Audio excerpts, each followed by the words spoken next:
Hello viewer, আসসালামু আলাইকুম। ধর্মপথ যাত্রীদের জন্য মাওলানা জালালউদ্দিন রুমি রহমতুল্লাহ আলাইহি একটি মূল্যবান কথা বলেছেন। যারা ধর্মপথ যাত্রী, যারা আধ্যাত্মিক পথে চলতে চায়, তারা কিন্তু মহান আল্লাহ তাআলার ভালোবাসাকে পেতে চায়। মহান আল্লাহ তাআলার ভালোবাসা অর্জন করা তাদের জীবনের সবচেয়ে গুরুত্বপূর্ণ টার্গেট হয়। এখন মাওলানা রুমি রহমতুল্লাহ বলেছেন, মহান আল্লাহ তাআলার ভালোবাসা খোঁজার তোমার কোনো দরকার নেই। প্রথমে তোমার যে কাজটি করা দরকার, যে সকল বিষয়গুলো তোমার হৃদয়ে আছে, তুমি যে সকল প্রতিবন্ধকতা তোমার হৃদয়ে তৈরি করেছ, যেই প্রতিবন্ধকতা কারণে তুমি মহান আল্লাহ তাআলার নৈকট্য অর্জন করতে পারছো না, সেই প্রতিবন্ধকতাগুলোকে তুমি সরিয়ে ফেলো। দেন তুমি মহান আল্লাহ তাআলার নৈকট্য অর্জন করতে পারবে।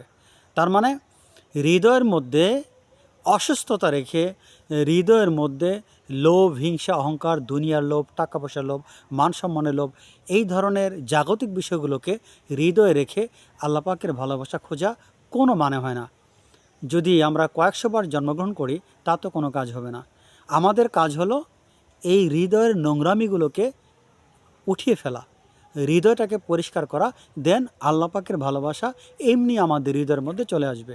তার মানে আল্লাহ পাকে খোঁজার দরকার নেই, তার ভালোবাসা পাওয়ারও আপনাদের দরকার নেই। আপনাদের প্রথম দায়িত্ব হৃদয়কে পরিষ্কার করা। হৃদয়ের মধ্যে দুনিয়ার লোভ, টাকা পয়সার লোভ, সম্পদের লোভ, ইজ্জতের লোভ, অর্থের লোভ, হিংসা, অহংকার, এই ধরনের যাবতীয় যেই নোংরামিগুলো আছে, সেই নোংরামিগুলোকে আপনি সরিয়ে ফেলেন। এই নোংরামিগুলো মহান আল্লাহ তাআলার ভালোবাসার পাওয়ার ক্ষেত্রে সবচাইতে বড় ধরনের প্রতিবন্ধকতা। তাহলে আপনি প্রতিবন্ধকতাকে সরিয়ে ফেলেন, ভালোবাসা এমনিতেই আসবে। এই কথাটি তিনি মূলত বোঝাতে চেয়েছেন। ছোট পরিসর আজকের ভিডিও এখানে শেষ করছি। আল্লাহ হাফেজ।